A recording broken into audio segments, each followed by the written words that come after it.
Hey everybody, and it's a pleasure to meet y'all if you haven't met me or known me before. I'm making this video mainly as a manner of which for me to explain my side of the situation going on right now between me and one Mr. Berdyck, Matthew Berdyck. So, to preface, allow me to introduce myself. My name is Ethan Parker. I am a mid 20s biological male coming out of Southern Kentucky, this general region, I should say. I come from a sort of mixed Appalachian style background when it comes to who I am, my family ancestry, etc. I'll go further into that here in a little bit, but I just wanted to give a small inkling of myself. I'm a father of two children, both of which are really young. They're the they are the absolute pride of my life. I'm married to my best friend. She has been married to me, thankfully, for 2 years. Love her to death. And overall, just I guess I'd say that I'm one of your typical, what I would say, typical Southern men. So allow me to go over some stuff to begin with. I would like to apologize to begin with to anybody who may know me or know of me in regards to the very slanderous, libelous, and otherwise incorrect information said about me by Matthew. Mr. Burdick stated quite a few things that are very incorrect, and I'm going to go over them here in a little bit. So I want to clear the air on that. If I'm able to figure out how to do it, I'm going to try and include either above me during the actual discussion up in this empty area screenshots and pictures of the things I'm going to be referencing. Otherwise, there will be breaks in the video between me talking and reading stuff versus showing the screenshots and evidence videos, etc. So don't be too surprised if it does cut at all. There's a reason for that. Sorry. Also, if you see me looking down at all, I have a proverbial murder board down here of sticky notes to keep myself on track. Unfortunately, I am ADHD, and it makes keeping track of anything damn near impossible. That's another point. There is going to be cursing in this video. If you are light skinned in that regard, or thin skinned, I should say, and any type of cursing at all is something you do not partake to all too kindly. Now is your chance to walk away from this. I don't want to make anybody uncomfortable. I make a big point out of myself of trying to be as accommodating and comfortable towards folks as I can. Mostly in person. I can be a bit rude online. You're going to learn that in a minute. But otherwise, the general perception I try to give about myself is to understand other people are individuals as well, and their opinions matter just as much as my own. So I hope you can respect that, respect my own, and respect the fact that there will be cursing in this video, either from myself, either out of emotion or just description, or me reading curses that are going to be stated in screenshots that I will be providing. There aren't, as far as I'm aware, because I don't know if I'm going to cut in any other clips of me reading anything else, but from what I've looked over already to include in this video, there is nothing that outright has anything like slurs. Thankfully, I will not say slurs. It was a big draw of mine. I do not. Nah. So, now, going back to me, I'm going to do an introduction of myself. Consider this a bit of a Matthew Burdock or Burdick variant of an introduction, but a la Ethan Parker. So, to start with, I grew up in obviously the South, or at least the northern part of the South, the Bible Belt area, the top of it. And I'm a Kentucky boy, born and raised. Gotta love them horses. Actually, I have a Kentucky Derby julep cup I just got recently for my collection because I'm a big Kentucky Derby fan. I try to go. I've only been once, thankfully, because of my brother. But it's expensive. I can't afford that. I'm poor. But anyways, I've been here my entire life. I've bounced here or there, different parts of Kentucky, even some parts of southern or northern Tennessee, because I live around the area, and I love this place. It's my favorite whole part of the world, and I probably will end up dying here. This is genuinely my favorite place to be in the world. So, and if I can be here with my family, I think that's perfect. So, I'm a stay-at-home dad. I have worked a couple jobs in the past. I've served my community, thankfully, as a county correctional law enforcement officer for my county. I know that might sound a bit confusing to some folks, and trust me, I'm not saying I'm a cop here. That becomes a problem later. Um, in the state of Kentucky, we do our jails a little bit differently than most places do. If you're from outside of one of the commonwealths, then you're probably used to jails being ran by either the police officers that are present there or the sheriff's deputies for the sheriff's office. Kentucky does not do that. So Kentucky actually splits the jurisdiction when it comes to our jailers, or deputy jailers technically.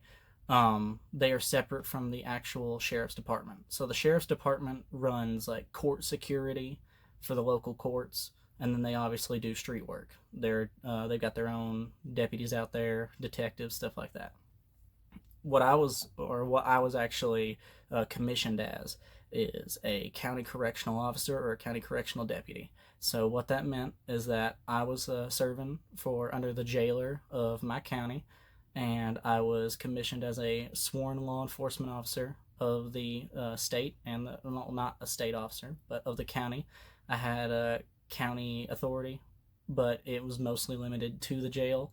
Um, we were essentially what I would say emergency stock. So if an emergency happened, we were extra deputies that the sheriff could call on if need be, or the county in general if they needed bodies. So it was unlikely we did anything outside of just inmate transports, guard duty within the actual correctional facility, the jail itself, transportation to and from prisons if it wasn't being done actively by the marshal service, something like that.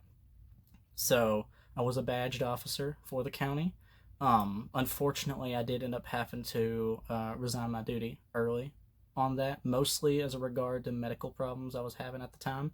I loved when I worked there. I will tell everybody half to death. I get a lot of shit from cops, like buddy friends of mine, or cop friends of mine, because they'll always make the joke of like, "Oh, you're a correctional officer. Correctional officers, the gray line's stupid," which it is. I'm never gonna claim to be a cop. I didn't have to go out on the beat. I didn't have to go out there and actually arrest people physically by driving after them, tackling them down. The people I dealt with were either already inside or we were in the process of arresting them to put them in the jail from the jail. Visitation was fun. When people would come in, they did stupid stuff all the damn time. So that was my bit of service. As I said, medical problems caused me to end up needing to resign myself early. If I could go back, I would, but unfortunately, when you discover you have tumors on your jaw, you suddenly lose all the inclination of wanting to go and get into fistfights with people. So please forgive that on my behalf. So, as I stated, I'm a stay-at-home dad. It's me and my kiddos all day. My wife is a full-time or works full-time. Other than that, I also run a joint photography group with my sister. It's mostly charity. We have had paid clients in the past, though reluctantly. I always tell them no, and then they forcefully put money in my pocket. But the money that did come into our charity has either been to, or I should say, not charity, our group is to either pay for expenses, such as buying gas to get to and from photo shoots, or to go out of the way of donating to different charities. My specific favorite one is the Ronald McDonald House. It's got a very important spot in my heart. When I was way too young to remember, my brother was 3 years old. And when my brother and I were hanging out with my dad and my grandma, my dad's mom, she unfortunately had the ignorance to leave a loaded handgun, a revolver, lying out with the hammer cocked. Now, a lot of people who are gun owners, they will have loaded firearms that are cocked, locked, and ready to go inside their house. I'm no stranger to that myself. I'm a gun owner. I'm not going to judge anybody for that. What I will judge her for, and I have for the past 26 years of my life, is the fact that she felt the need to leave it out within arm's reach of toddler children that were actively roaming her house without bothering a care in the world to try and put it somewhere out of reach. Unfortunately, when my brother found it, being too young to know what firearms really were, outside of seeing them in, like, Looney Tunes, he tried to look down the barrel of the gun to see the missiles, and his hand slipped, causing the trigger to unfortunately get pulled back by one of his little fingers. And the result of that shot him in the head. My brother thankfully survived. It's a miracle, like, by all means. He's got a quarter-sized chunk of hole going straight through his skull that is just gone, essentially. At least it was back then. I don't think your brain fully encloses that kind of damage. I think it's just stuck like that. But a good chunk of his skull went, and his eye's gone for good, forever. When we went and when he went to the hospital, my family was poor. We've always been. We come from poor Southerners. I mean, that's just how it is, I wouldn't say trailer trash, but getting pretty damn close. So the costs of all of that stuff was way too much. And between that and the stress and trying to find places to stay while we were in Louisville, because that's where he was life flighted to. It was rough. It was really rough. But the Ronald McDonald House, they covered a lot of it, and my whole family has them to thank for a lot of stuff. So I pretty much give as much money as I can to the Ronald McDonald House every single year when I can. I don't take it as a tax exempt. I've never claimed a tax exempt or a tax exemption for any donations I've ever made in my life. It's just giving back because I think that's the right thing to do. So consider that to be like a big part of it. On the photography front with the photography group, I am a photographer for them. Of course, I've done posts on photography. I've had numerous clients in the past. None big, none special. I'm not exactly rolling in deep. But, it's an art form. And I consider myself a bit of an artist when it comes to that because, like any other form of art, you're creating something that didn't previously exist. A capturing of a moment in time to show to others, I think, is one of the most beautiful things. Because creating something brand new is beautiful, but being able to take something that you saw and be able to capture it forever so you can keep showing it to people later is absolutely amazing, in my opinion. I'm terrible at art when it comes to drawing or painting or music, all of that. I've never been all that great, but photography is one of the few things I think I've at least somewhat decent at, so I embrace it very wholeheartedly. And when my sister told me she was getting into it, of course I'm going to support her. So I'm glad that I'm able to do that. So more on my familial back. So my mother, I'm not going to name her names or nothing. I'm not doxing myself, but she is, or at least was, I don't know if she's still active with them, with the group Guntown, Moms Demand Action.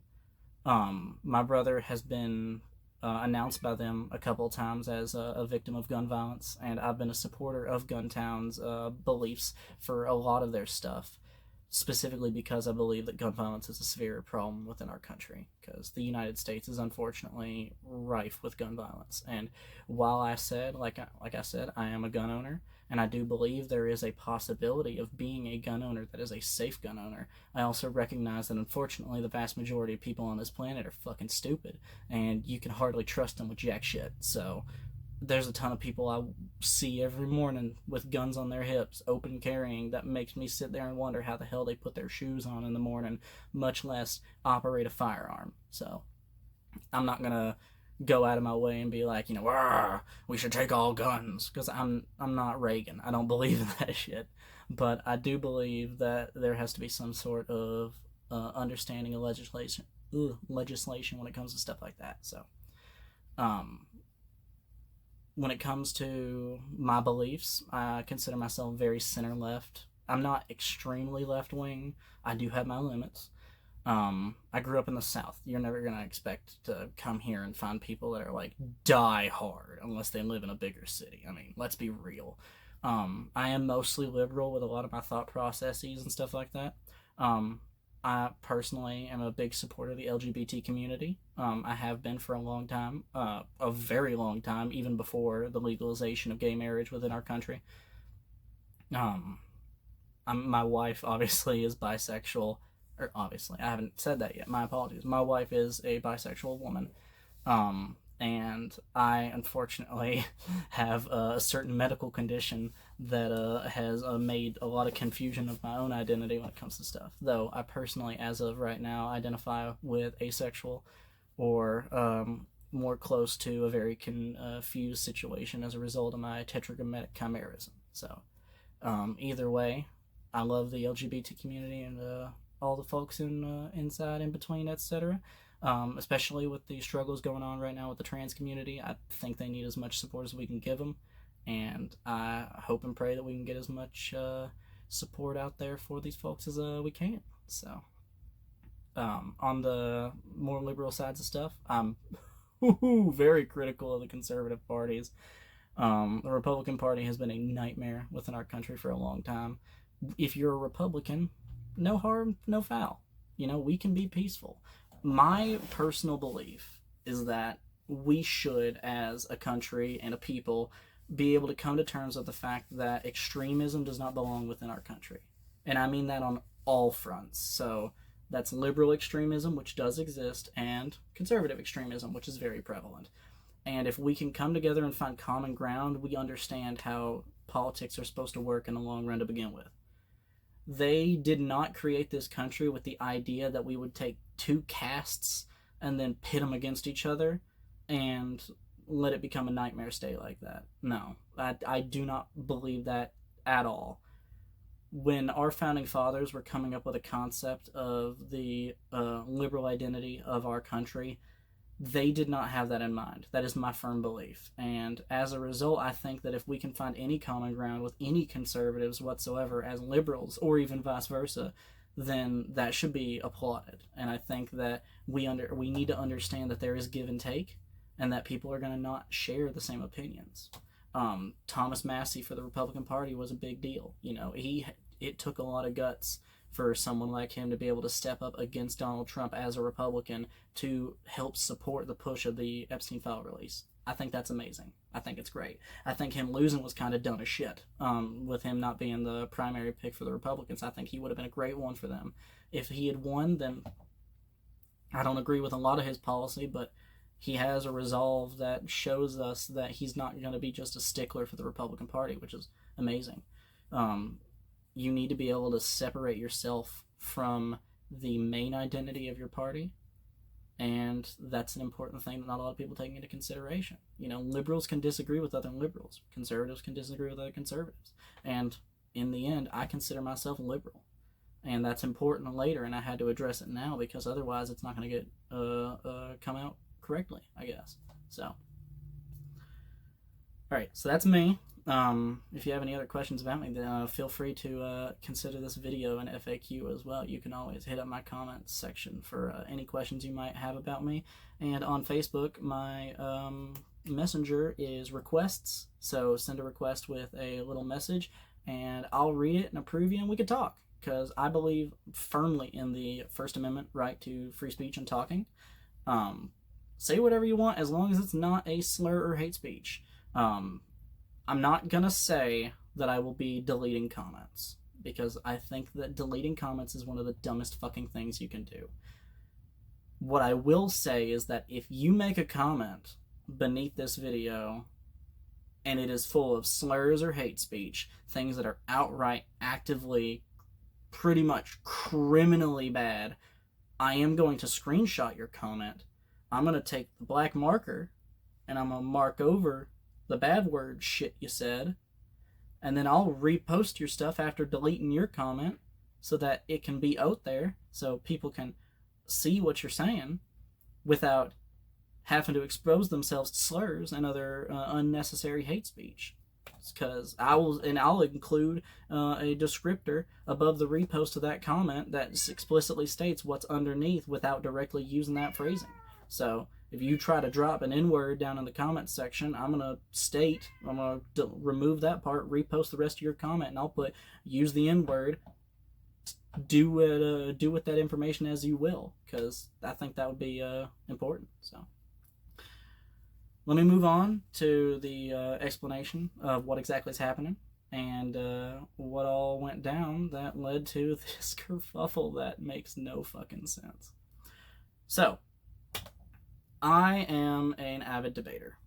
I love getting out there and debating other folks with anything on politics, on personal belief, religious belief, because I feel like you are at your most mentally well and prepared if you are going out and actively having debates with other people.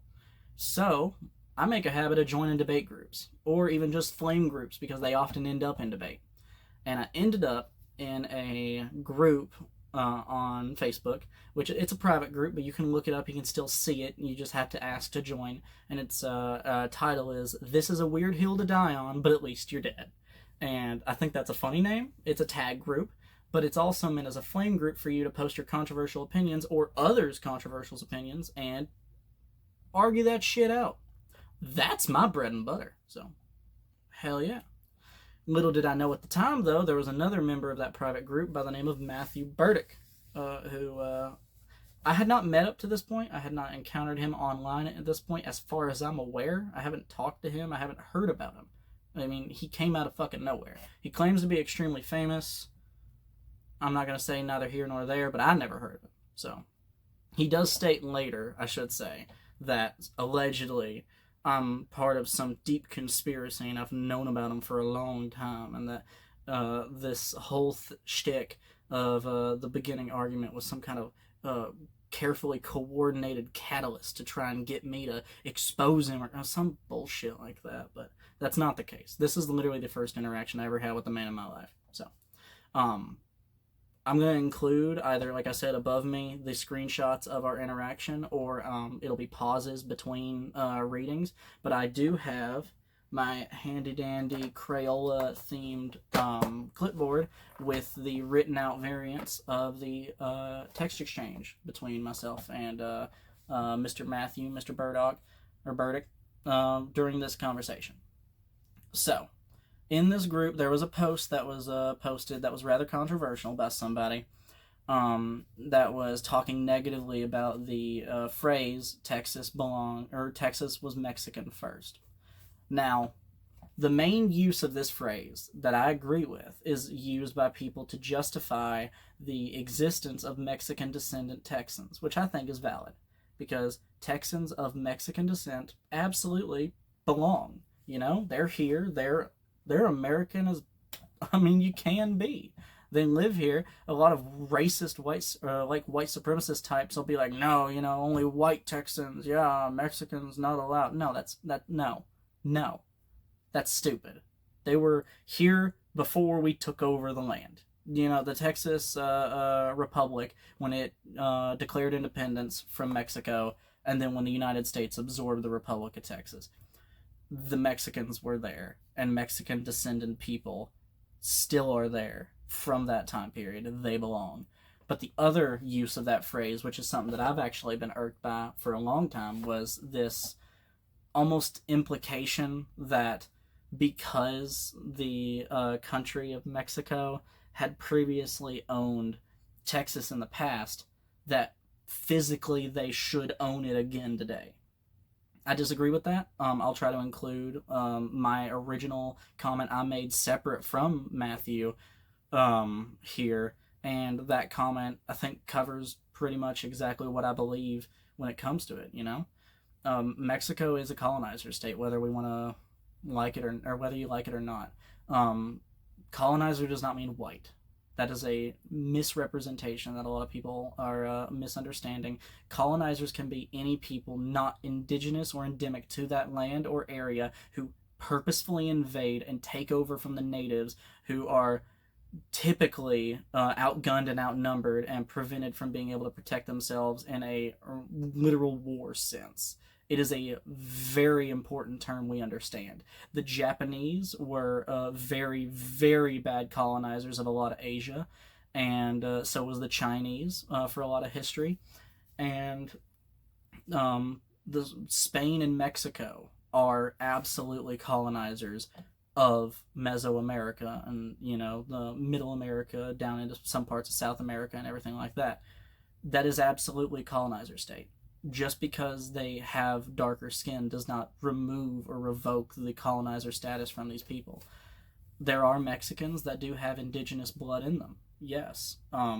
Depending on where you look, that can be as low as 15% and as up as 25%, but that's not a majority. And while I'm very proud to see a large portion of surviving indigenous ancestry amongst Mexican people, we have to recognize the fact that just because a large group of people in the country have indigenous blood does not mean that the country itself is indigenous and deserving of the right of the claimant to the land.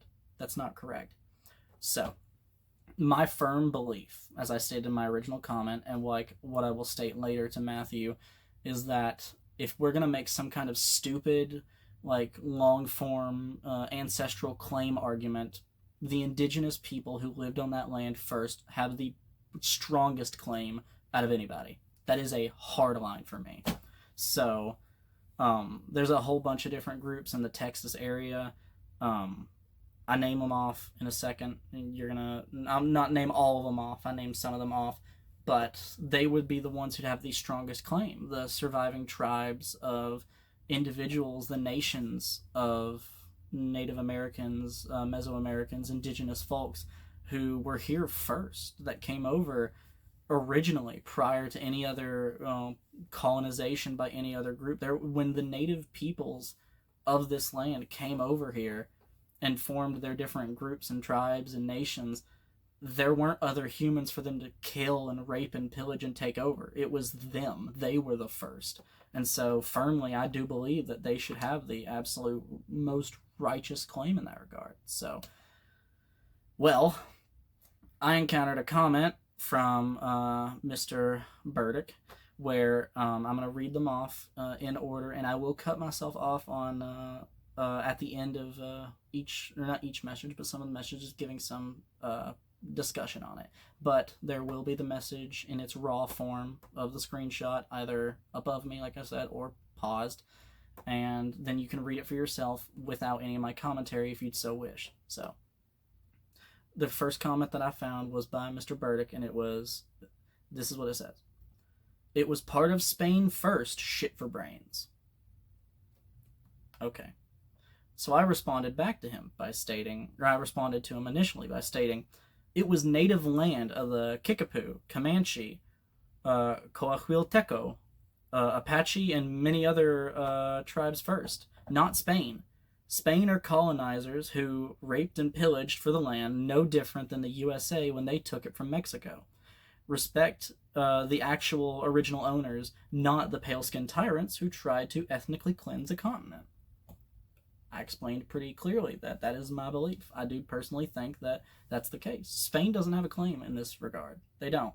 And this entire argument right now is basing off of the argument of who would have a physical claim to the land, not the use of the situation by other people like I described first. This argument that is happening for 99% of this post was about physical claim to the land.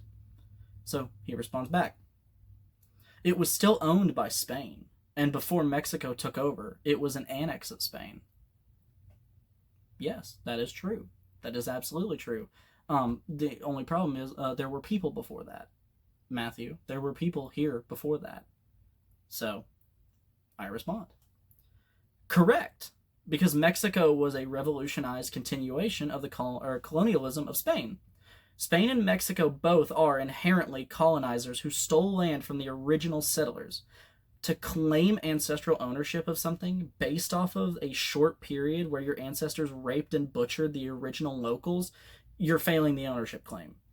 In the end, it's U.S. soil because the U.S. took the land from Mexico, just like how Mexico took it from Spain and how the Spanish took it from the actual natives.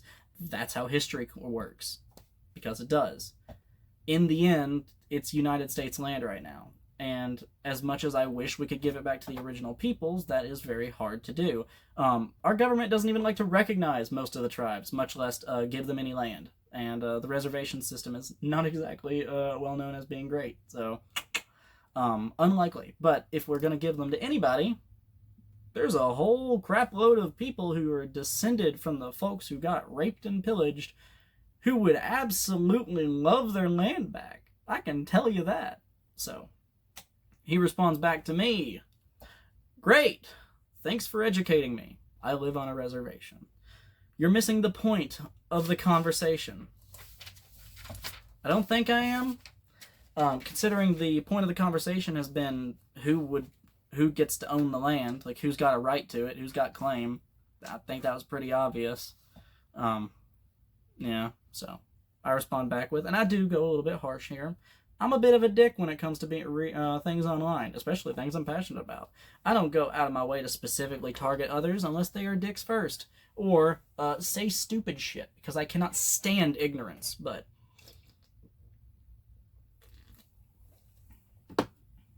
Excuse me, sorry.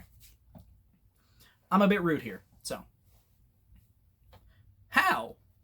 What exactly is the conversation we're supposed to be having here? Because all you've said this entire time is Spain was there first, as if that means Spain should have a right to Texas. The phrase, Texas was Mexican first, should be used exclusively for the confirmation of Mexican Texans the right to claim legitimacy against racists who want them to leave. Mexican Texans are valid. They're on their home soil. Their people have been on for generations. The cycle of conquerors has given them that right. But this sentiment that it should revert back to some former ownership, fuck the colonizers.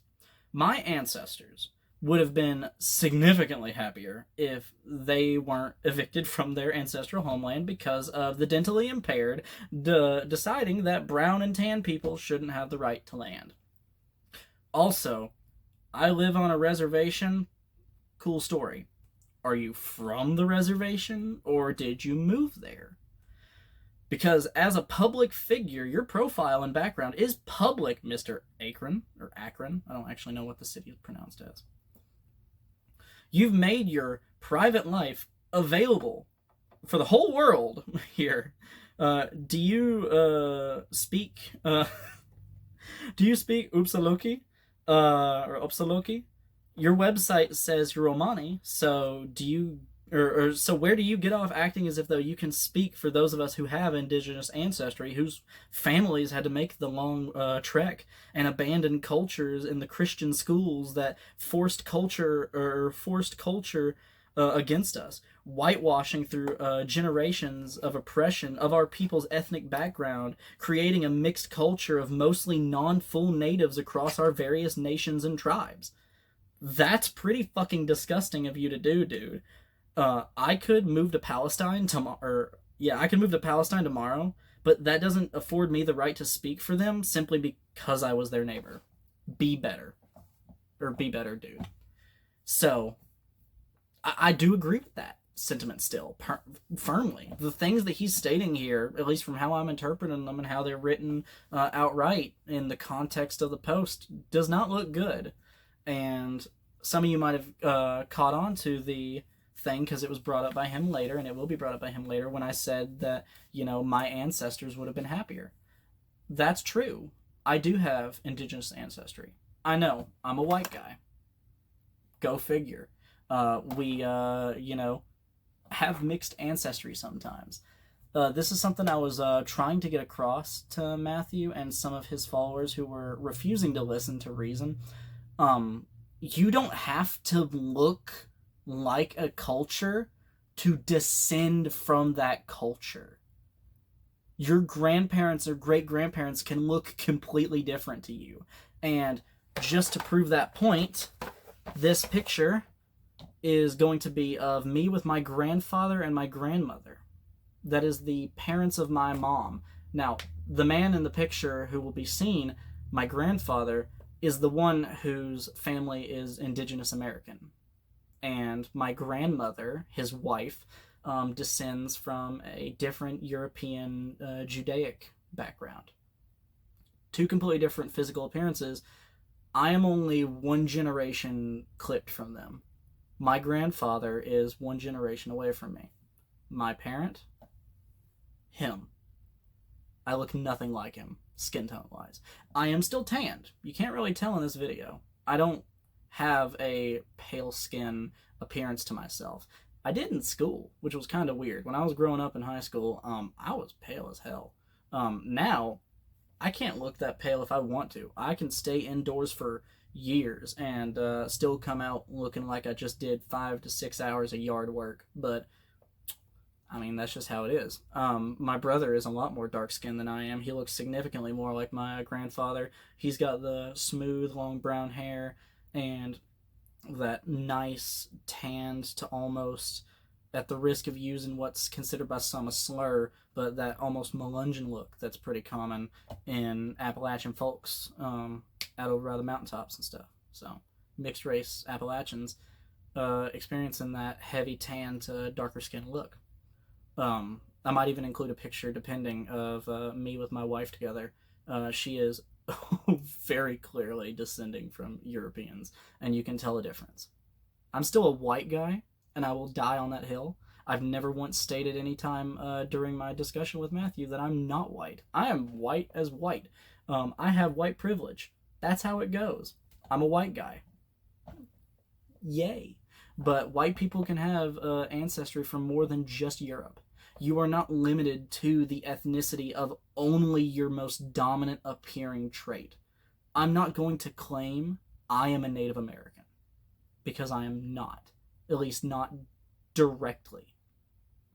I am the descendant of Native Americans, some of whom still live today. Some of whom who lived on reservations prior to moving out east, to be back home in the lands that they are most familiar with familially, that they enjoy significantly more, that they feel more at home with.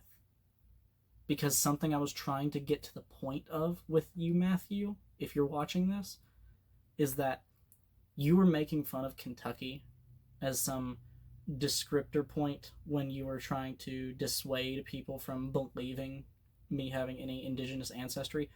Look up the native tribes that operated out of Kentucky and Tennessee. Do it. Okay. Let's get back to it. So, I told him to be better. Should have been easy. It goes off the deep end.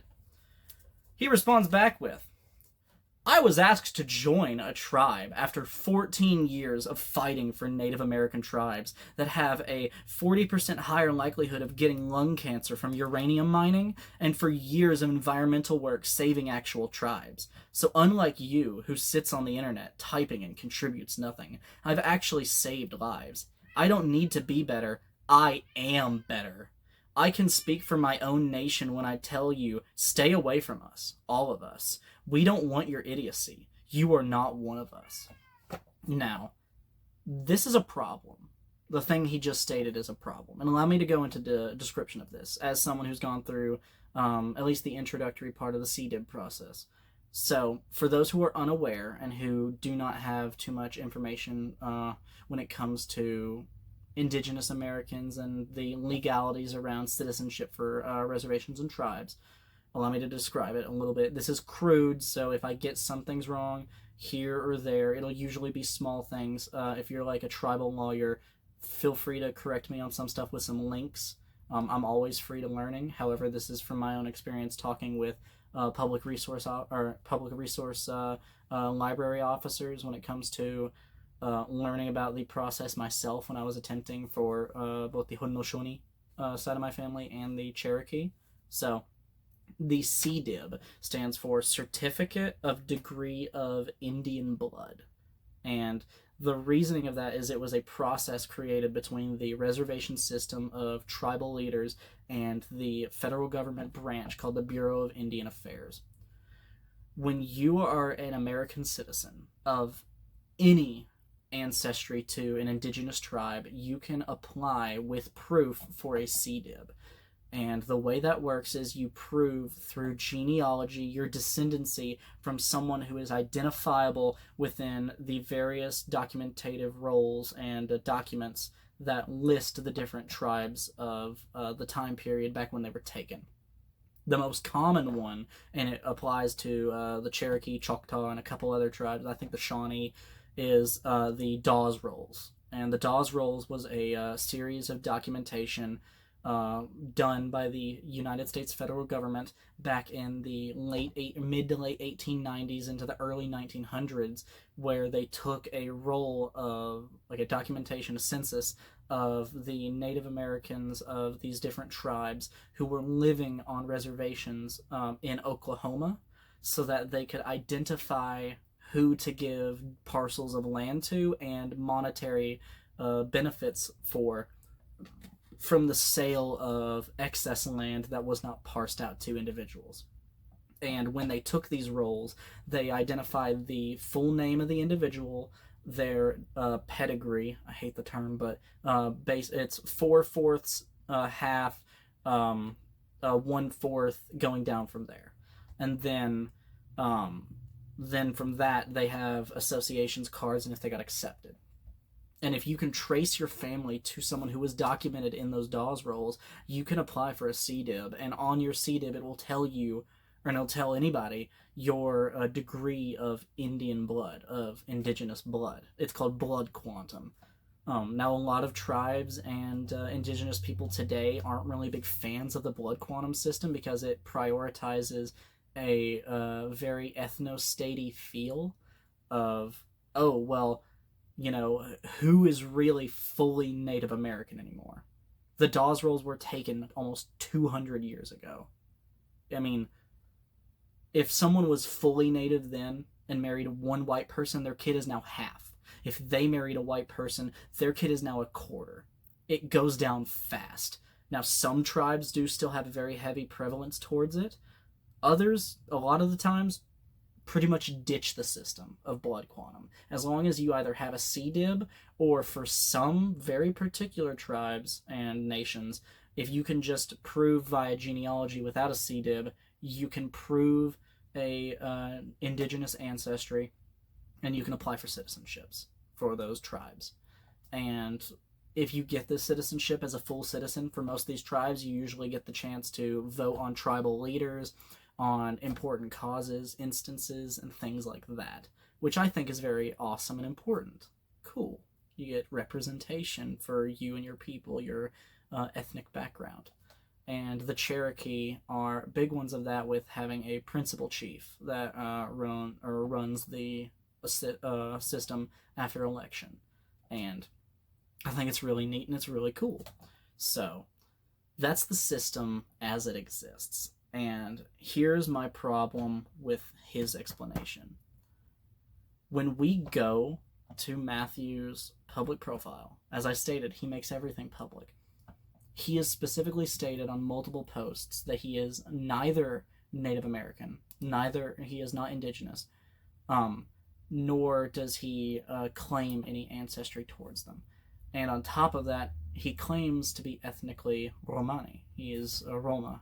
And so, if that's the case, he can't be a citizen of a tribe. Now, some nations do have what's called an honorary citizenship or an honorary title, and it's not citizenship. It's a common misconception. It's a award that they give to a person who they consider to be influential or like important, that has zero ability, zero authority, zero effect. It just means that the tribal leaders was like, he's kind of cool. Let's give him an honorary title and call him, like, you know, hero or some bullshit like that.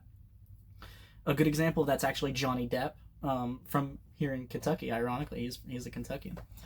Johnny Depp, despite having a claim, or not claim, he claims to have indigenous ancestry.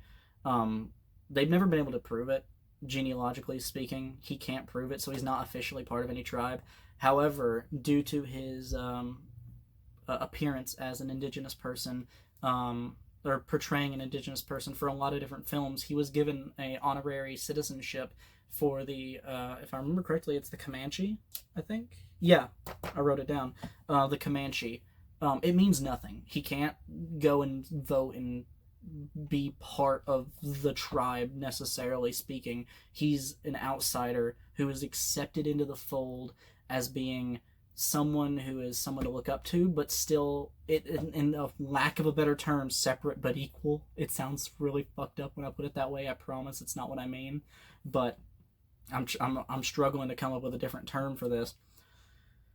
The idea that he's giving with this message, that he was invited to join a tribe and that he is better and can speak on behalf of them, is flagrantly disgusting to me. I do not agree with that. That is absolutely horrendous. No, you do not. You do not get the right to speak on behalf of any tribes simply because you befriended or impressed some of them and they wanted to give you an honorary title. You cannot physically have joined the tribe with full citizenship powers because of the simple fact that I don't know of any tribes that allow that at all. I mean, before I even started this video, I went and I looked specifically to cover this specific moment, and I cannot find any of them. You always end up honorary, or you have to be having some form of indigenous ancestry to be a legal citizen of these tribes. So, I don't know what nation gave him citizenship. If you did, I'd recommend looking into him again. But that's neither here nor there. And I do poke at that as an asshole. And I'm not proud of it. And I meant nothing by it, literally. But it was mainly meant to, I guess, rile him up. Because genuinely at this point, from after reading this message, I gave up all hope in him being reasonable. So, let me move on to my response. So, I said, "Oh my God, you're an adopted white knight. You aren't indigenous. You got the Native American equivalent of an honorary diploma, and now you let that shit go to your head like you think that it makes you an authority on indigenous people. Jesus Christ, dude. This is the absolute worst possible optics anyone could possibly have for something like this. Do you not understand how bad this is? For fuck's sake, dude." And then I said, "Thanks for the free entertainment, Chud the Builder.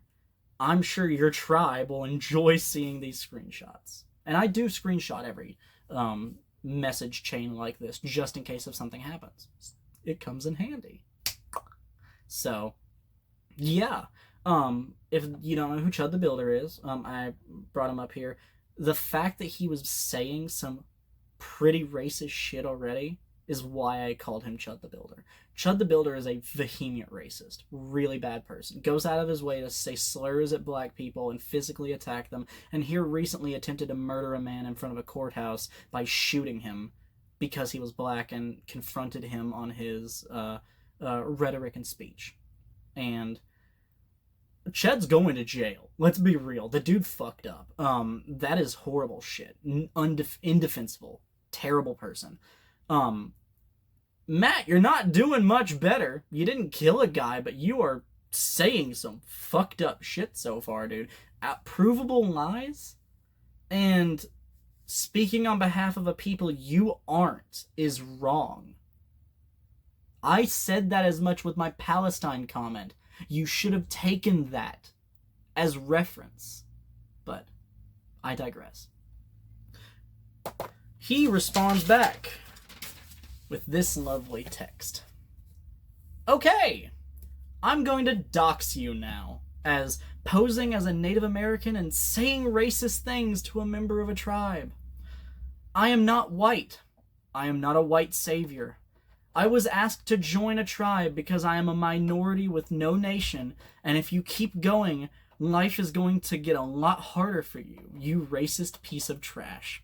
I am the minority in this conversation. You can't even read my profile. I'm literally a famous civil rights writer, and you want to keep pushing. I'll make sure your life becomes a living hell." Let me be clear. Doxing, as he calls it here, the term doxing, specifically refers to going out of your way to use underhanded methods to find private information about somebody that is not meant to be public, to then post it publicly or use it for stalking or harassing purposes. So that would be like finding my private phone number, which I may have accidentally given to a website at some point. People do that all the time. Or finding a family member through a comment section and then going to their page to harass them through it. That is doxing. And what he doesn't understand with this, and the reason why he deleted all of these comments right after he posted this, because he knew it was wrong. This is a felony. This is a criminal act according to the United States in general. The FBI has an entire service for you to report these instances called an IC3. By telling me he's going to dox me, that is the online equivalent of telling someone you're going to physically assault them. Because it is a criminal act. And he knew this. It's why he deleted these comments. These comments do not exist anymore on the comment or the actual post on that group I mentioned. If you go there, you will not find them. You will not find these comments. Not because they don't exist, and he will probably attempt to claim they don't exist. I'm pretty sure he's going to go and say that these are fake screenshots. These are not. These are real screenshots. But he deleted them because he knows this is wrong. And this is a crime.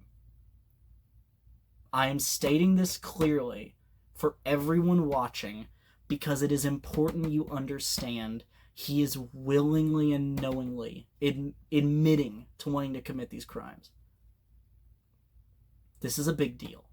I know he doesn't like to act like it is, and I know a lot of law enforcement officers who are detectives do not like to take doxing seriously, but people get swatted over this.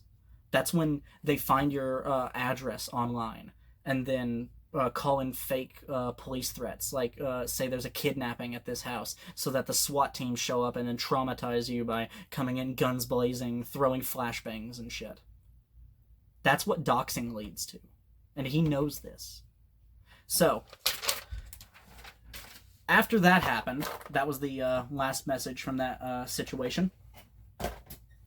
After that happened, he decided that he was going to go out of his way and continue the harassment after deleting those. Specifically by tagging me on his private page and come up with the most libelous, fake slander possible to try and discredit me in a way specifically meant to target me and my points that I had made.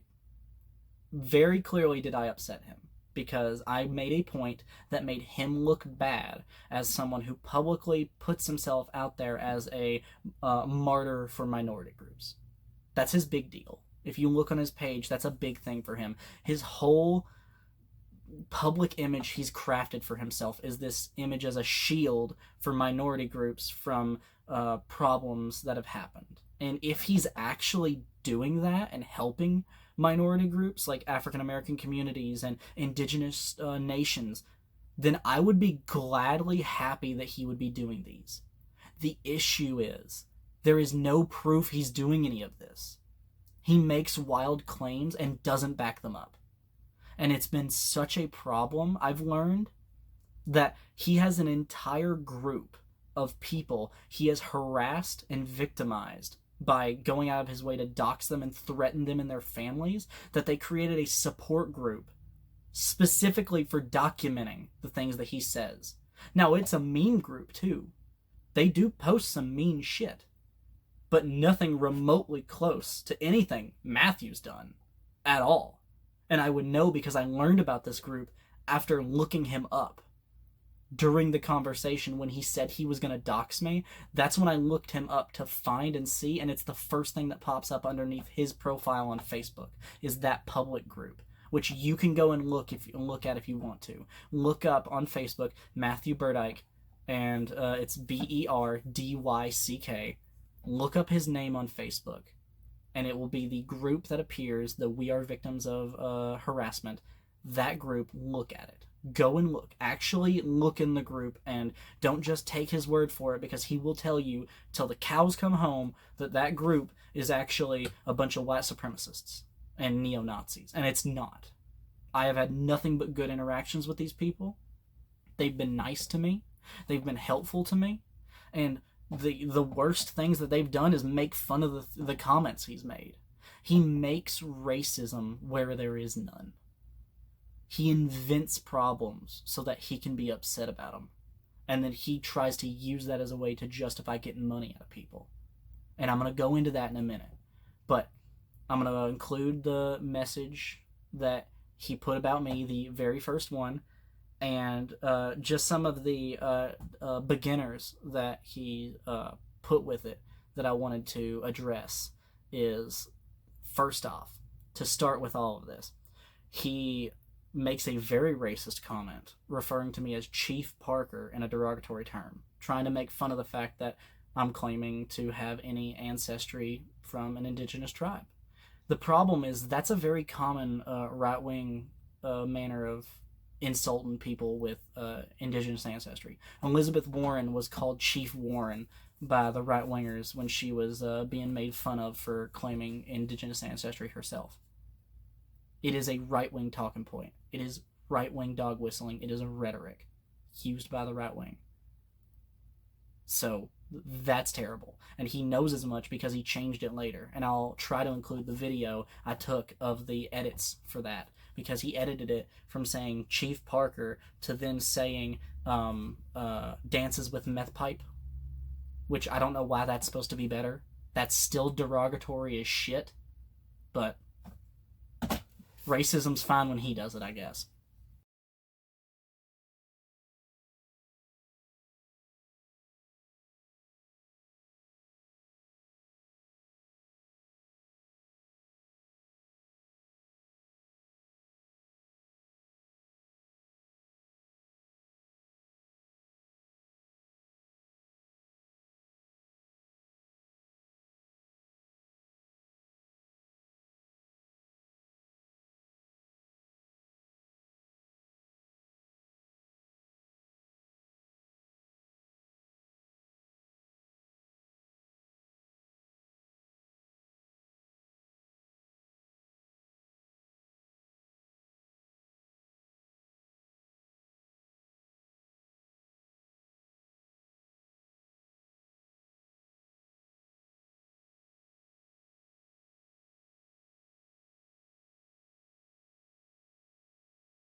But then he also tells his followers that my claim to indigenous ancestry comes from allegedly a ancestry.com or 23andMe, whichever one it is, a test which showed a 0.003% Cherokee, and that I claimed I'm an Indian because of that.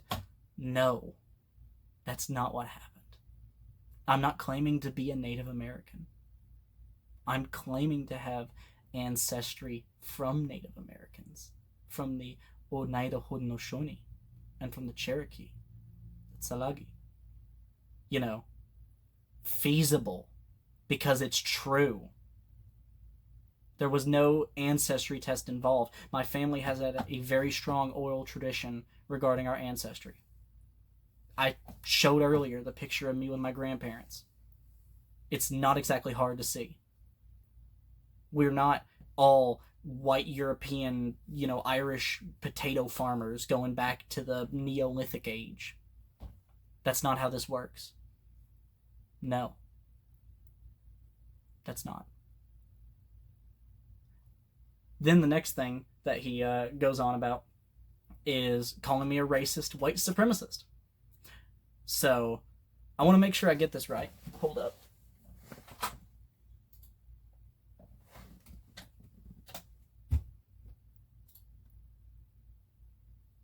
Forgive the mess in my office space, by the way.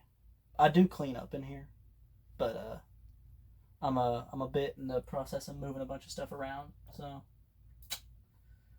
my desk is a bit cluttered at the moment.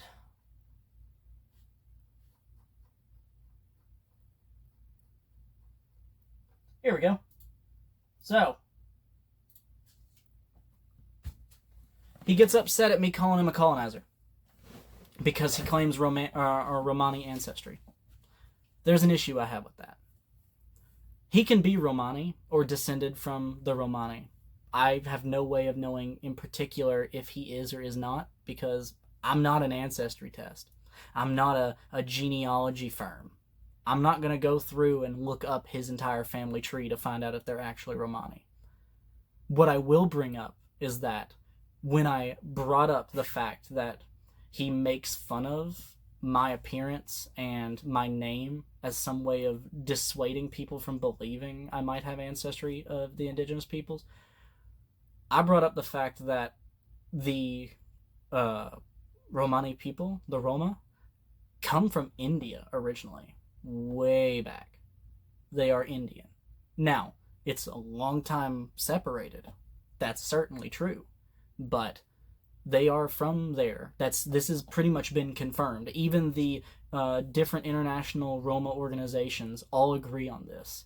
And it's not hard to understand why. The language commonly used and associated with the Roma people is quite literally a Anglo Indian term or word, like language. It specifically utilizes words that descend from different Indian different Indian languages and Proto-Indian languages. It is, everything is leaning back to that, and the DNA evidence that we have, it shows as much. There's nothing wrong with that. This isn't to dissuade some things. My point that I brought this up with is because he claims that the Romani people, or at least his family of Romani, popped up in Old Bohemia with no traceable connections past that, and because he is Romani, he is not white, and because he is Romani and they did not have a nation, they cannot be colonizers, so he is not a colonizer. Let me start with this. So, your Romani ancestry, Matthew, is Indian in origin, if you are Romani. If you are ethnically Romani, then you are Indian in origin. Because being Caravaneers, they traveled a lot. But the beginning is pretty much universally accepted and believed to have been from India. Old Bohemia is a term to refer to a section of central and eastern France. So if your Romani ancestry is Old Bohemian, they're French people. White French people. Let me point out the fact that Matthew and I have basically the same skin color. If he is not white, I am not white. But here's the thing. I'm white. And so is he. But even if we're to believe that all of this is true, which I will give him the benefit of the doubt and say that yes, he is Romani. I'll say he is. Let's say he is. Let's say maybe he's just misguided about a lot of the understandings of how the Romani people originate. Romani people can still be colonizers. Being a minority does not exclusify, or I don't have a word for it. That doesn't prevent you from being a colonizer. Colonizers are any non-native people who moved to a land where the native people were specifically displaced so non-natives could move in and take over. You don't have to be a majority oppressive ethnic group to be a, colonizer. Anyone can colonize. And I can pretty assuredly tell you that if he is of Romani ancestry, then he's not from here. The Romani people are from the old country, from across the pond, if you will. They're not from here. They are in the end, following his belief structure, they're French. They are not American, like indigenous. So they do not belong in here ethnically if we're going by that term. If we are going by the strictest situations of colonization, they are not from here. They did not originate here. Them being here is a form of colonization, whether they intend for it or not. Now, I will add a preface at the end of, or not preface, a suffix at the end of this, because I know that can come off somewhat a bit bigoted of a statement. I'm not saying Romani people need to leave. I'm not saying they do not belong in America. I have a very deep and intense pride towards the Romani people and their continued existence in opposition of everything bad that's happened to them. What I'm stating is that if we're going to include this interpretation of colonization, we need to understand that it does not end at just the people you dislike. Non-white people can colonize. People without nations can colonize. Colonization does not require, it does not have a prerequisite of you being a certain skin shade or having a certain population of people. It just involves you going to place B where the locals tell you, no, get out, and then you kill them all. That's it. Even if you're not the one who pulls the trigger, if you come in afterwards, you're walking on bloody land. I'm a colonizer in this regard too. I have white ancestry. I have non-native ancestry mixed in. Very prevalent, as one can see. They are colonizers, and as a descendant of them, so am I. That's how it works. Because this country was colonized. This continent. The two, if you're following the separate split continental theory, it's been colonized. As far as I'm aware, and I could be wrong about this, but as far as I'm aware, there's not a single country in the entirety of the Americas that is run by a government of exclusively or majority indigenous individuals. We are a colonized continent. So there are going to be colonizers here. And I'm sorry, Matthew, but you are one of them. Just like me. Because we're white. We have the privileges that come from it. That's how it works. You can dislike it, but that's how it is. And if you're watching from home as somebody who is just learning about this situation, has gotten this far, thank you for watching to this point. I've still got more to go, but I just wanted to say I'm hoping that this is eye-opening towards you if you had seen Matthew's side of the story, and if you haven't seen it, I implore you to go and see his side. I want you to read what he's been writing about us, about me, about anybody. And I want you to compare that to the screenshots I share here and what I'm stating and my opinions and belief structure here, because they are not conducive of being uniform. They're not. They are in direct antithesis of one another, and that is a problem, because one of us has to be telling the truth here. And unfortunately for Matthew here, I can prove that he is not telling the truth.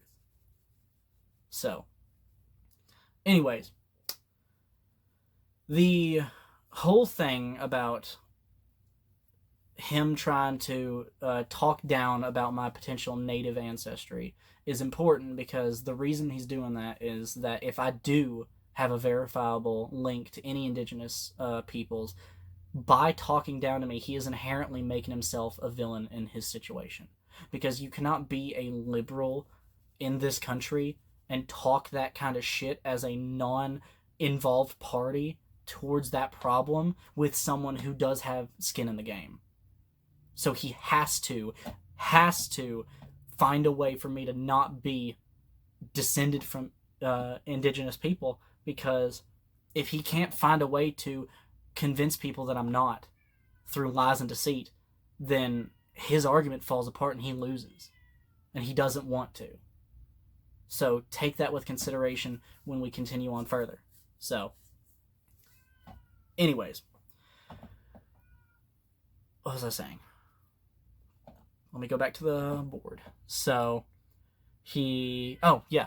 So like I was saying, the 23andMe test. There was that part, the racist remark about the name, and then also going so far as to imply that I couldn't be indigenous on account of my appearance and my name, like I said a little bit ago. My name is Ethan Parker. Doesn't exactly scream Cherokee, you know? Not Salagi, no. Well, there's a reason for that. Because it's not. Because my name is from, the name Ethan comes from Nathan or Nathaniel, which is Jewish, and then Parker is a British surname. It's a UK surname, refers to people who were the folks that ran parks way back in the medieval age, because it was a job title last name. So Parker comes from my father's side of the family, not the indigenous side. My father's side is related to a whole different slew of ethnic backgrounds from Chad, or African with Chad, and Nigerian, though I got none of that. And then mostly with like Scotch Irish and some Austrian stuff like that. So that's where that Parker comes from. So that's explainable. Ethan, it's because my mother named me Ethan. I wasn't even the intended child to begin with. I mentioned earlier I have tetragrammatic chimerism. What that is it's a condition that's the result of when twins in the womb don't survive. So I had a twin sister in the womb with me. She passed away during the developmental process during gestation. And rather than expelling her corpse in the form of a miscarriage, my mother's body reabsorbed her back into the body, which during the attempt to do so, my body, as it was developing, absorbed the nutrients and DNA instead. Because a baby during gestation does not have an immune system for the vast majority of it, any DNA that is implanted inside of the baby is accepted as authentic DNA. And when I absorbed my sister in the womb, I absorbed her DNA, which my body began to recognize as my own. And so, as a result, some of my organs, including my bones inside of my body, are formed using the DNA strands that were taken from my sister during during the gestation process. Due to this, I have a condition called tetragrammatic chimerism, where I am the amalgamation of two separate gene structures, XX and XY. It's a form of intersexism, man and woman at the same time. However, I am not intersex in the same way as traditional hermaphroditism. I am a biological male on the outside. That's why in the very beginning I specified I'm a biological male. I identify as a male. I am a male person. I'm a male American human being. However, I am predisposed towards genetic conditions that result from mostly or that affect mostly women. An example being the fact that I am one of the few men that are diagnosed with POTS, genetic POTS, caused outright not by COVID. And the issue with that, or the situation with that, is the fact that POTS pretty much almost exclusively touches women. It's like 98 or 99% of all people with POTS are women biologically, because it runs on the X chromosome. You get 2 of them for being a girl, and XX, you get 2 of it, complete structure, you got POTS. Well, I had the misfortune of having XX chromosomes in my body. And because of that, technically I'm not a rare case, because if you want to be considerate, technically a girl got POTS, and that's just she's inside me. But that sounds really funny and weird, and I don't like calling it that, because that's not it. I'm not 2 people. I'm one. I'm Ethan Parker. But when my mother was planning kids, she had a different name in mind for my sister. I was a surprise. When I came out, they were like, a boy? They had no idea of knowing there was twins in the womb, and they saw my sister during ultrasounds. And then when I came out, not being a woman, they didn't think anything of it. So my mom just changed the choice, gave me a different name based off of the movie The Dead Poet Society, because she really liked the name Ethan from that. So anyways, my point I was making with that is that my name has British roots and Jewish roots, so it makes sense. Yeah, white origin. The problem here is that Matthew, your name's not exactly Romani. Matthew, Jewish. It comes from the Jewish Matthew, and then Berdyck. Berdyck? That's Slavic. It's Slavic in origin. I'll try to include the screenshot I took of, because I went to numerous sites to try and find any Romani association with the last name Berdyck, and I could not find any at all. In fact, it got so far as to say Google AI was stating that if there is an association between the Berdyck last name and Romani, it could not find it, which is a big deal. That's AI. It's Google AI. Google is their thing. So if Google can't find it, yeah. So if you're going to make that argument about my name causing any confusion towards potential ancestry, that's dumb, because then we can have the exact same excuse to say you're not Romani. But I'm not going to do that, because that's a dumb and unintuitive interpretation of how genetics works. Second, with my physical appearance, you do know that not every single person of a specific ethnicity looks the way that your stereotype in your head looks. Correct? I beg anybody who's watching this to look up the principal chiefs of, or chairpersons, or boards of directors of pretty much any indigenous tribe or nation in the entire country. Look them up. And I'm going to include some pictures of some of them with the names I'm going to bring up here in a second, because I have a list of a couple. The name does not make you native. Your skin color does not make you native. It's provable ancestry to someone who suffered back in the day. On the name point, my list. Let me make this clear. These are leaders, tribal leaders. They were elected officials put in there by their tribe. Okay? For the Cherokee out of Oklahoma, as far as I can tell, it's still Chuck Hoskins Jr. Chuck Hoskins. Doesn't sound very indigenous to me. Chuck?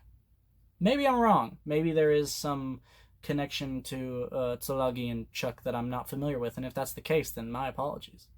But sounds an awful lot like a white name, because, get this, in an English-speaking country, we sometimes have those.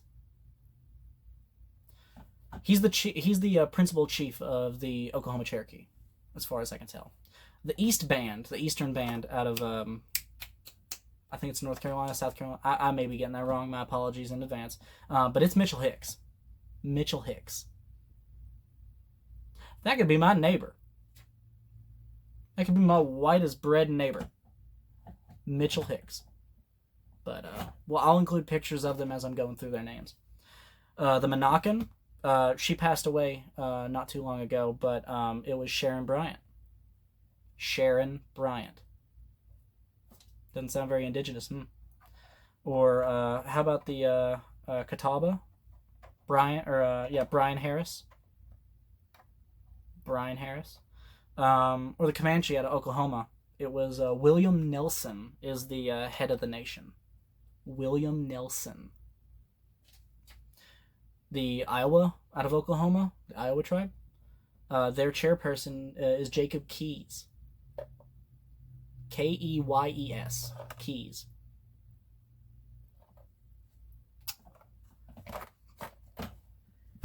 You don't have to look the way that your stereotype is in your head to be native or indigenous or descended from them.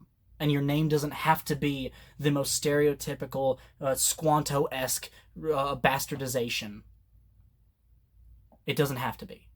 There are certainly indigenous people with names for the localities and for their tribes and nations. There was a person earlier when I was looking up some individuals who their last name was Blackfeet for the Blackfoot tribe, I'm assuming. I may be wrong about that, but if that's their last name, though, was officially Blackfeet. There was another one that was Crow's Feather. Beautiful. But not all indigenous people are going to have that name or style of naming. Not all people descended from them are going to have that style of naming. That's not how that works. So, it's a dumb argument. It is a dumb argument.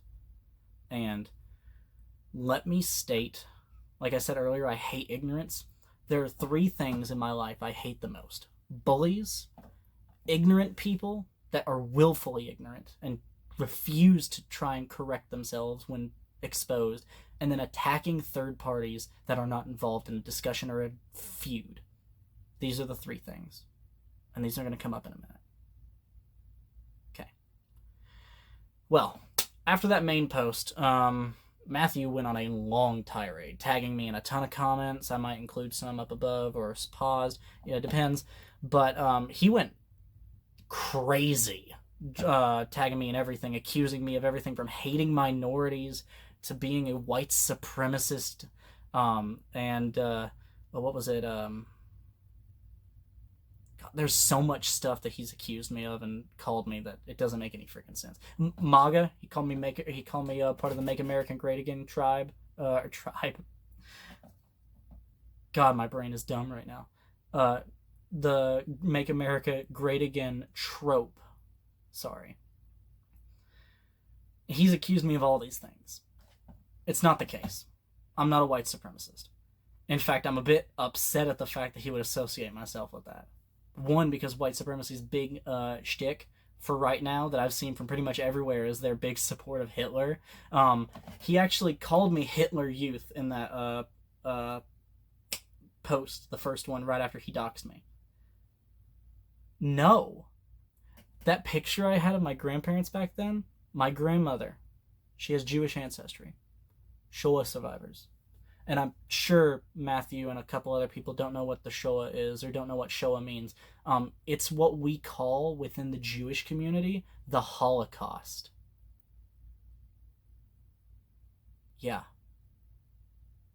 So, thanks for calling me Hitler Youth.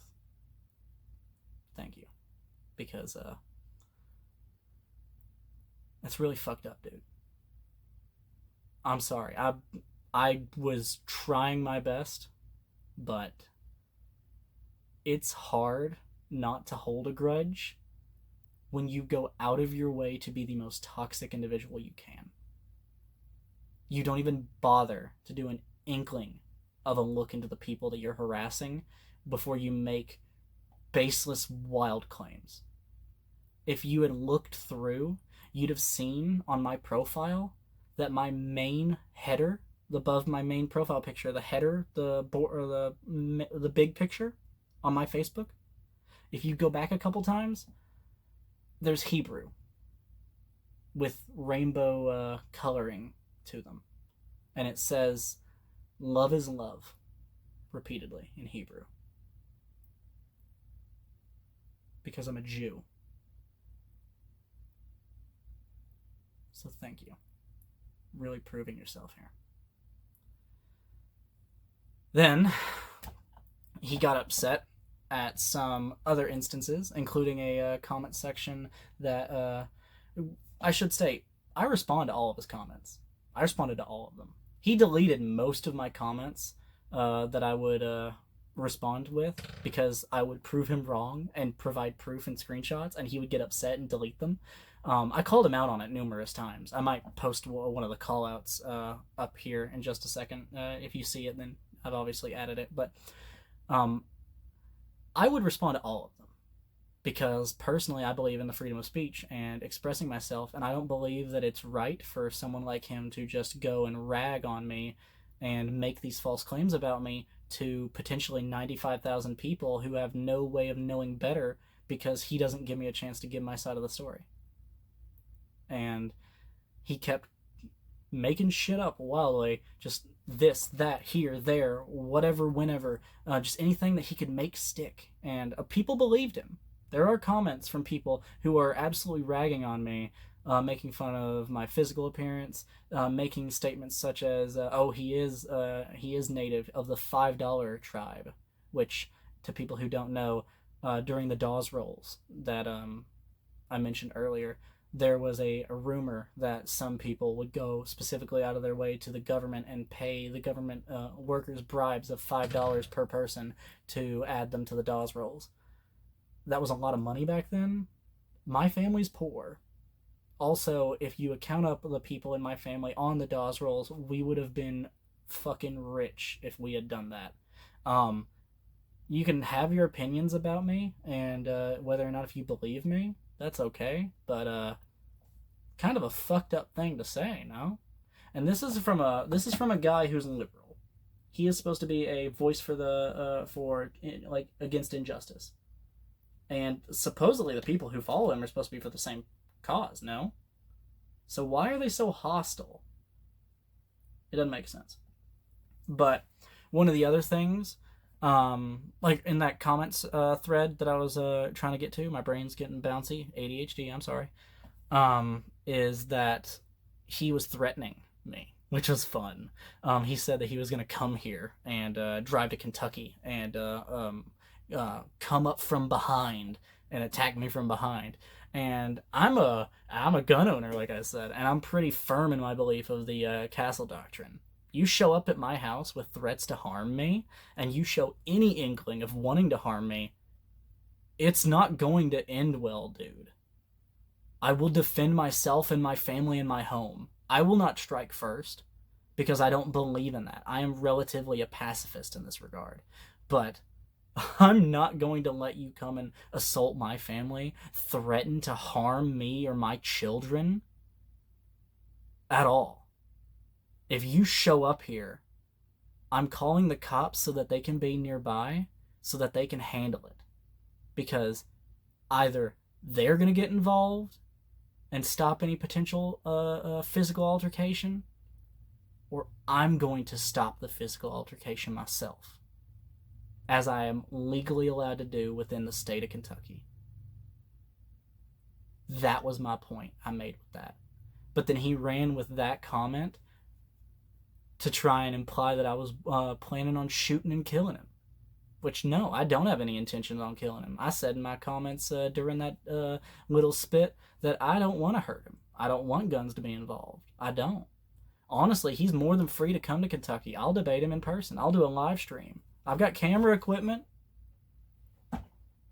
I'm a photographer, dude. I'll live stream the whole thing on Facebook. We can have a in public debate. But he won't do it. And I know he won't do it because he's too afraid to even show up to his court cases. He ain't going to show up to a debate. But during that discussion, I brought up the fact that I'm a former law enforcement officer, which is true. I mentioned it earlier. I was a county correctional officer, sworn badged officer, entrusted with a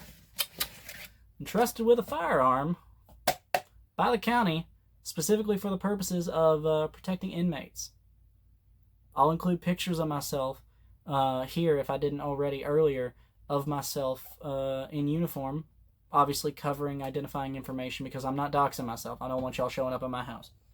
So, it's, yeah. Well, apparently, he seemed to interpret that as me saying that I was a police officer. No, I'm not. I didn't claim to be. I said I have cop friends, and I was a former law enforcement officer, which is true. Well, he took that, and he proceeded to run another story, a news story for his journalistic integrity, stating that I am lying about being a native, and I'm lying about being a cop, and that he is going to report me to the local authorities. Sorry, bud. Already reported you to my local authorities myself. Turns out, when you make threats to hurt people and dox them, people get scared you're going to swat them.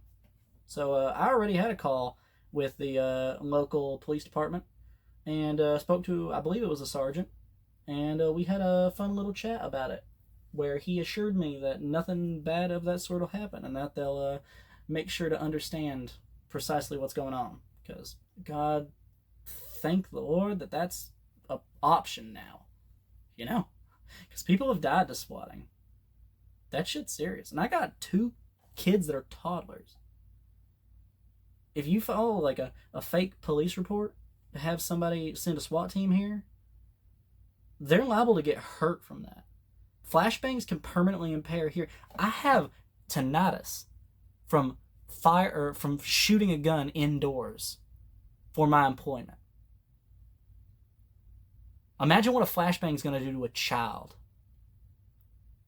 That shit's rough. I've had flashbangs go off near me. I know what it's like. So, He's got this whole opinion put out there about me, stating that I hate Roma people. Not true. I got nothing in particular against them. Personally, I think they're pretty cool people. It's really nice heritage. They've been through a lot. I feel for them. Stand up. But I don't get it. And then the white supremacy thing, he believes that the support group that they've made, the one I mentioned earlier, is a white supremacy group. He claims that they doxed his children and sent rape and death threats to him and attempted to bomb a school. I ain't found nothing proving that.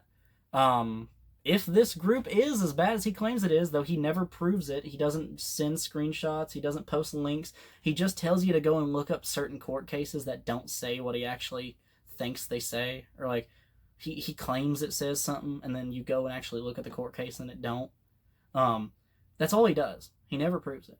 But they've been nothing but kind to me. It's been a great group so far. Yeah, they're a bit shitty with the memes. They don't say anything racist. They make fun of the fact that he lives out of his van and in a tent. Or I think he has a Beamer, not a van, but still. He lives out of a tent. The dude's camping. He's essentially homeless. And I state that because of the fact that he doesn't have a physical address, or at least none that anybody's been able to locate through his numerous lawsuits against him. Just a P.O. box out of California. And then, as we know from his vidges and his pictures he posts, that it's pretty much entirely just videos of him in a tent that he's pretty much turned into like a off-grid hotspot. So they're not making fun of the fact that you're Roma, dude. They're not saying, oh, you live in a tent because you're Romani and anything like that. He tried saying I believed that Romani people were dirty or some shit. No. If anything, the fact that you're thinking that makes you the racist here. Nobody in the group has said anything remotely close to that. They're making fun of the fact that you act like you're homeless because you're doing it to avoid getting summons and service papers for your lawsuits going against you by the dude who wrote the documentary against you. You're being sued. Accept the paperwork. If you are telling the truth and that you're being harassed, go to court and prove it. But you won't and you don't. The last time you went to court, from what I've been able to find, is that you threw a fit and yelled at a judge. I'll include the screenshot picture. Grok had information on it, which is still publicly available on Twitter, on X. If you go look up his name, it still pops up. This is the legacy he's leaving behind publicly for you to find on the internet. So, yeah. It gets tiring. I'm making this specifically because I don't want the continued harassment. I've had people messaging me. I've had people shitting on me and my family. I've had him directly come after my mom and post on my mom's page stating that he had a no contact order in place, which doesn't exist, and doesn't seem to understand, or I guess he does because he deleted that comment after. He doesn't seem to understand that if there's a no contact order, it's a two-way street. And he contacted me by tagging me in posts immediately after stating he had a contact order in. So if he's got a contact order in, or a no contact order in, he violated it, which is a crime. That's how you go to jail. But he deleted the comment, and I have to have it. I've got a screenshot. I'll include it if I can find out how. So, I guess. I mean, like, I don't really know what you're supposed to do in this regard. I'm making this specifically to make a post that he can't delete. This is going to be posted inside the support group. It's probably going to be posted on YouTube as well, and maybe other places, depending, so people can actually see the effects of the unbridled harassment of somebody who is just a pent-up, angry tent guy, I guess. He got pissed off that I was too supportive of indigenous people, and that he got upset about it and had to throw a hissy fit and accuse me of fucking racism and white supremacy. It's baffling. Now, let's go into something that's important about this. So one of his big things is that I'm not a Native American, which I've stated numerous times. That's true. I'm indigenous descendant, but I'm not a Native American. Well, let me cover that. So I'm not doxing myself, but if you go up 3 gens from me, 3 generations up, great grandparents, during the 1890s Dawes Rolls out of Oklahoma, there is a selection of family members, including one John on my grandfather's side, who is on the roll. Now, John himself is listed as being a white man. He is married to a he is married to a indigenous woman. But he is denied from the roll on account of being married after a cutoff point. Thing is, I'm not only related to him, I'm related to her as well, because she is my 3 times great grandma. And that is my descendancy. It's a direct lineage. It is provable. But he doesn't want to hear that because it makes his case look terrible. And so he's going and making it insistent that I'm not Native and that I can't be Native. And this reluctance towards naming and skin color is a very racist interpretation on what should and should not make someone indigenous of an individual. Because I'm not going to say that I am an indigenous person. I'm an indigenous descendant. But if somebody in my same situation who was part of a tribe, who had their full CDIB and citizenship, who said they were indigenous, but is in the exact same situation as me biologically, are they any less Native? Who are we to tell them no? That's not right. Not by any mean or standing of the word, you know? So, I don't really know what he intends to be the bar here. And he doesn't know my ancestry. He knows as much as I've told him.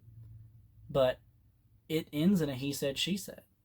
And if he doesn't believe my statements on what is and is not true, I mean, that's on him. I don't have to prove anything. I started this argument in the very beginning by defending indigenous rights while he was against them. I shouldn't have to prove that I'm indigenous descending to be allowed to defend indigenous people on a topic. Because he does the exact same thing. He admits to it openly.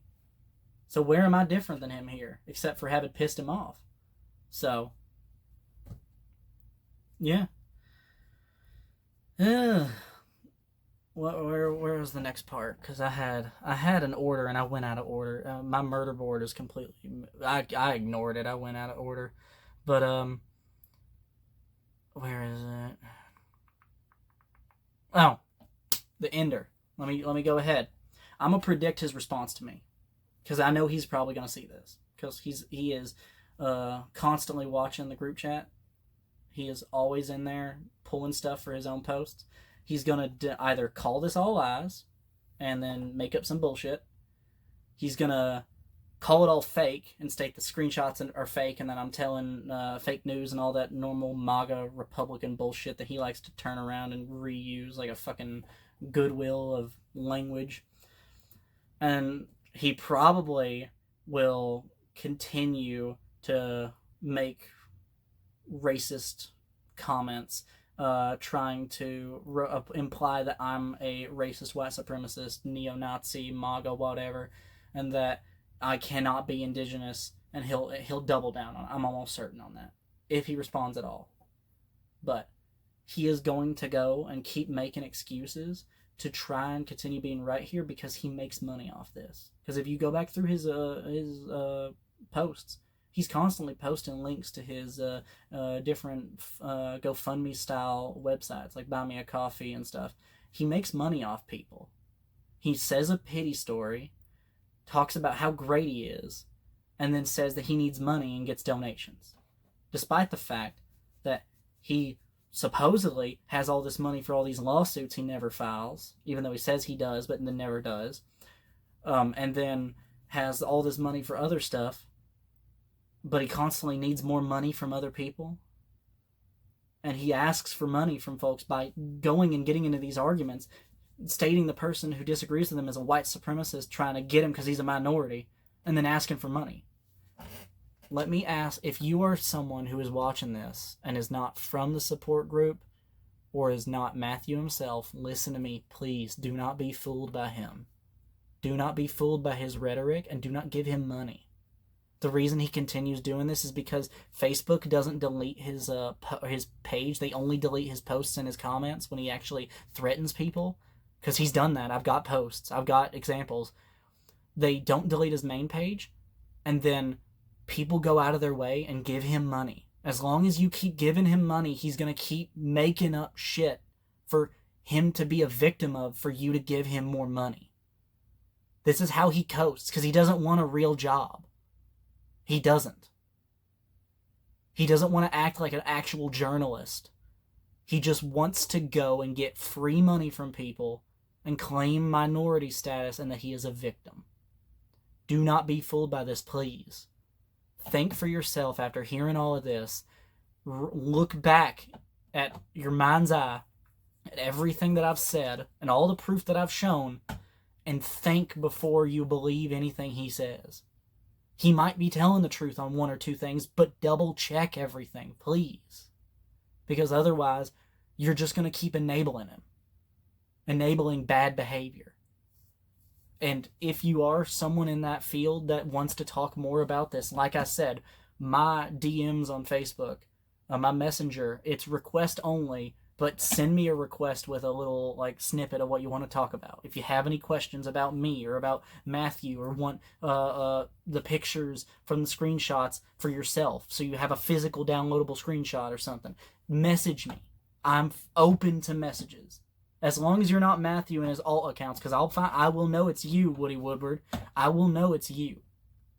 I have ways of finding out bot accounts. If you are a genuine person who just wants to ask questions and talk about this, hit me up. I will talk to you. I will. Because I believe in freedom of discussion.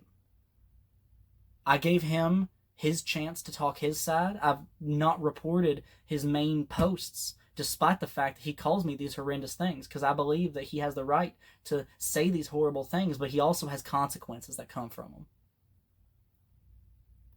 Just like how I have the right to say my side of this story, even though he kept deleting my comments to prevent me from being able to talk about it on his page. That's what this is. This is my story, my side of it, with my proof showing I'm telling the truth. So please, like I said, you want to talk about it, come to me. I'll talk to you. We can do it on Facebook. I got an Instagram as well, though I don't recommend adding me on Instagram, mainly because it is a private account. I've got it locked down specifically so that my family can't be harassed by this. And just be normal. Be believable. Be reasonable. That's all I'm asking. We are better people than this. We are not defined by what we allow people that are bullies like Matthew to do. When we allow him to act like this and talk like this and be like this, we enable him. We need to be better than this. Now, I mentioned earlier that he is being sued actively by a man named Peter Ross. Peter Ross is a filmmaker out of Ohio, same state that that Matthew's originally from. And he made a documentary on YouTube, free to watch. It is called Social Media Monster. This is not sponsored by him. This is completely free from me. Go watch it. Please go watch it. After finishing this, because I'm done now, go watch Social Media Monster on YouTube. It is everything that's happened with Matthew and other people before I ever even met the man online. The things that he's done with other people for the past 14 years. He has a history of this. It needs to stop. Thank you for watching, and I appreciate if you are still here at this end point after going through all this. I appreciate you taking the time to hear me out, and I hope I made a good, compelling case. So, yeah. I'm going to go play with my kids now because I just spent almost 2 hours talking into a phone. So, thank y'all. Y'all have a good night.